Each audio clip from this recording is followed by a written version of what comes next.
ସୂର୍ଯ୍ୟାସ୍ତ ପରେ ନଖ ବା କେଶ କାଟିବା କାହିଁକି ମନା? ଆପଣଙ୍କ ଘରେ ବି ବଡ଼ମାନେ କହୁଥିବାର ଶୁଣିଥିବେ ଯେ ସୂର୍ଯ୍ୟାସ୍ତ ପରେ ନଖ କିମ୍ବା କେଶ କାଟିବା ମନା। ପ୍ରାଚୀନ କାଳର ବିଶ୍ୱାସ ଅନୁଯାୟୀ ସୂର୍ଯ୍ୟ ଅସ୍ତ ପରେ ନଖ କିମ୍ବା କେଶ କାଟିଲେ ଘରକୁ ଦାରିଦ୍ର୍ୟ ଆସେ ଏବଂ ମା ଲକ୍ଷ୍ମୀ ରାଗିଯାଆନ୍ତି ବୋଲି ମନାଯାଉଥିଲା। ଆଧ୍ୟାତ୍ମିକ ଦୃଷ୍ଟିରୁ ଏହାକୁ ଖରାପ ବା ଅଶୁଭ ବୋଲି ମନାଯାଉଥିଲା।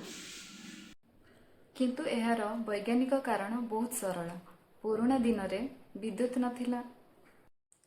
ଲୋକମାନଙ୍କୁ ଦୀପ ଜାଳି ସବୁ କାମ କରିବା ପାଇଁ ପଡ଼ୁଥିଲା। ଏହି କାରଣରୁ ସନ୍ଧ୍ୟା ସମୟରେ ନଖ କିମ୍ବା କେଶ କାଟିଲେ ଦେହର କିଛି ଅଂଶ କଟିଯିବାର ମଧ୍ୟ ଡର ରହିଥିଲା।